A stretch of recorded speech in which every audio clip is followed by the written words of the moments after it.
Ya, lagi-lagi kita kembali diingatkan oleh satu fenomena yang menunjukkan rendahnya daya intelektual anak-anak muda kita hari ini, yang mana tercerminkan dari perilaku mereka.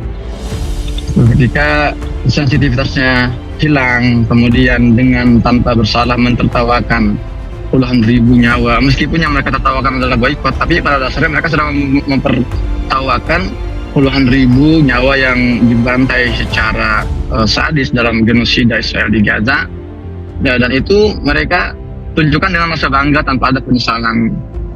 Maka ini lagi-lagi PR buat kita, karena bukan pertama kali. Sebelumnya kita melihat ada anak-anak SMP yang juga mentertawakan, menjadikan lelucon darah-darah anak Palestina di sebuah restoran, dan lagi-lagi keluar lagi peristiwa ini Indah Haji dengan Coki. Dan memang harus ada penanggulangan untuk masalah ini. Tidak cukup misalnya keputusan dari Kemenlu yang misalnya melarang pengibaran bendera Zionis, ternyata itu tidak cukup untuk menghentikan satu tindakan ya yang jelas-jelas mendukung mensupport Zionis. Jadi mensupport penjajahan ini tidak hanya dengan mengibarkan bendera ternyata, tapi juga menjadikan perjuangan warga Gaza sebagai lulusan ini juga dukungan support. Dan harus ada undang-undang di situ, harus ada peraturan, harus ada satu hukum yang memberikan efek jera. Indah Gunawan, atau yang dikenal dengan Indah G, belakangan ini viral di media sosial. Nama Indah G bahkan menjadi trending topik Twitter urutan kedua. Hal ini terjadi setelah videonya bersama Coki Pardede yang menertawakan pemboikotan produk pro-Israel di Indonesia menjadi viral. Dalam cuplikan video yang beredar, mereka beranggapan bahwa pemboikotan terhadap produk pro-Israel tidak memberi dampak apapun. Sejak itu, berbagai kontroversi terkait Indah G mulai bermunculan. Beberapa di antaranya melibatkan pernyataan-pernyataan kontroversial yang dianggap tidak sensitif terhadap isu-isu politik dan sosial. Beberapa kontroversi tersebut di antaranya kritik donasi pemerintah RI untuk Palestina. YouTuber ini pernah mengutarakan pendapatnya terkait donasi pemerintah Indonesia untuk Palestina. Have a fucking problem with how we are spending an exorbitant amount of money to help people in other countries, and yet we're not spending any amount of money to help the people that are suffering in our own country. Like, I'm sorry, you mean to tell me that we got all that money for food and medicine for other people all the way in Palestine, but we don't got any money to spend on the people in our own backyards literally dying of starvation because there's a whole ass fucking famine in West Papua?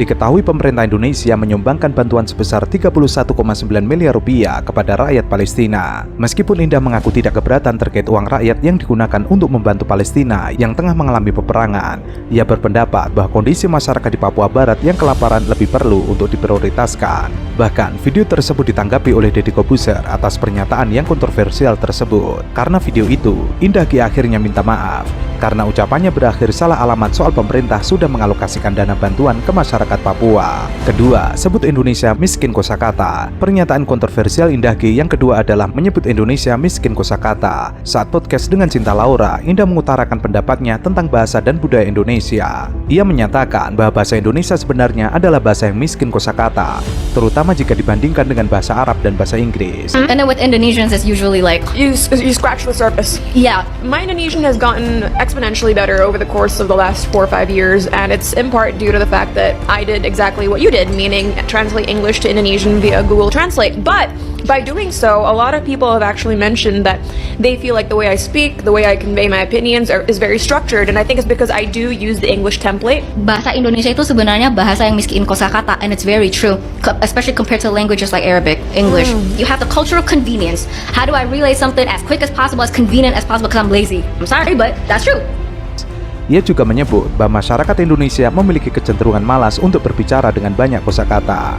3. Permintaan maaf yang tidak serius. Kontroversi ketiga terjadi ketika Indah meminta maaf atas semua ucapannya yang kontroversial, terutama saat menyebut Indonesia miskin kosakata. Akan tetapi, permintaan maafnya ini dilakukan dengan tertawa-tawa, seakan tidak menunjukkan penyesalan, yang akhirnya memancing banyak orang marah karena dianggap tidak tulus dan meremehkan perasaan mereka yang telah tersinggung.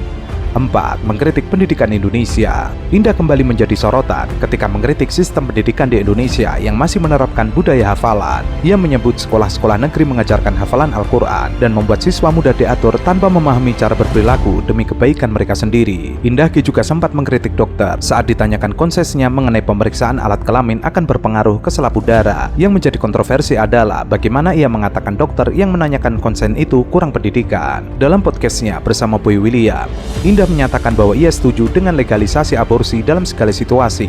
Selain itu ia mengatakan tidak keberatan menjalin hubungan dengan penderita HIV asalkan mereka secara teratur mengkonsumsi obat. 4. Kurang empati terhadap kasus genosida. Di cuplikan video yang beredar, terlihat Indah Ki dan Coki Pardede terlibat dalam percakapan yang menuai kontroversi terkait merek kopi yang pro-Israel.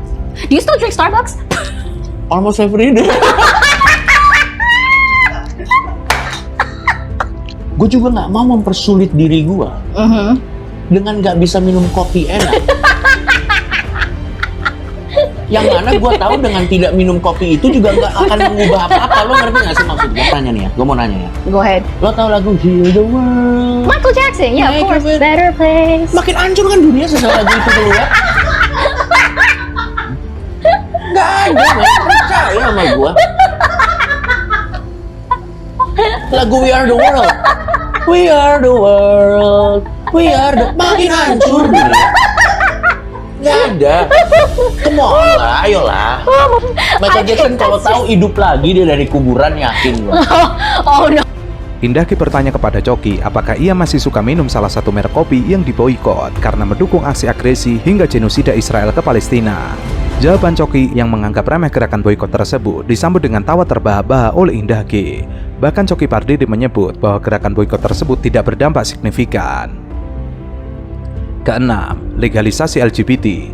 Dalam podcast bersama Ustadz Felix Xiao, Indah Ki mendapat pendapat Ustadz Felix Xiao terkait LGBT. Indah menyatakan pandangannya bahwa setiap individu berhak atas kebebasan orientasi seksual dan identitas gender mereka. Ia berargumen bahwa masyarakat harus lebih terbuka dan menerima perbedaan ini sebagai bagian dari kemanusiaan. Sementara itu, Ustadz Felix Xiao menekankan pentingnya nilai-nilai agama dan moral dalam membentuk pandangan terhadap LGBT. Menurutnya, agama memiliki peran penting dalam menentukan norma-norma sosial, termasuk isu orientasi seksual dan identitas gender. Perdebatan ini menjadi semakin sengit dan menuai banyak komentar buruk terkait Indah Ki yang melawan statement Ustadz Felix Xiao. Jadi viral itu bukan segalanya. Hari ini kan orang menganggap viral itu nomor satu supaya ada kemudahan-kemudahan masalah ya ujung-ujungnya cuan lah gitu ya. Disampaikan buat apa sih antum terkenal tapi dengan cara-cara yang seperti itu, apalagi menyinggung masalah ini gitu yang sangat-sangat sensitif gitu ya. Jadi Mas Evi, Mbak Rati, ini perang itu tidak cuma berlangsung di Palestina, di Gaza, di Rafah ya. Perang opini terhadap Zionis itu berlangsung di seluruh dunia. Dan memang itu sudah terjadi di seluruh dunia. Israel itu mengeluarkan dana besar untuk melakukan hal itu, untuk propaganda. Istilah mereka menggunakan istilah hasbara. Termasuk di Indonesia? Iya, hasbara itu artinya sama propaganda. Pakai bahasa Hebrew dia, artinya sama mempengaruhi juga, cuma pakai bahasa yang lebih soft mungkin ya, eufemisme begitu ya. Nah ini budgetnya besar sekali. Sama mereka kan punya buzzer tuh namanya. Mereka main buzzer gitu juga. Iya, Jewish Internet Defense Force. Sudah kayak IDF kan tentara militernya. Ya ini tentara internetnya, tentara dunia mayanya mereka punya dan mereka meng-hire banyak influencer di seluruh dunia. Dan budget besar-besaran di situ. Ya, jelas. Karena untuk mempengaruhi seluruh dunia, Mas. Terpetakan nggak Indonesia? Saya langsung tarik ke Indonesia. Yes, of course.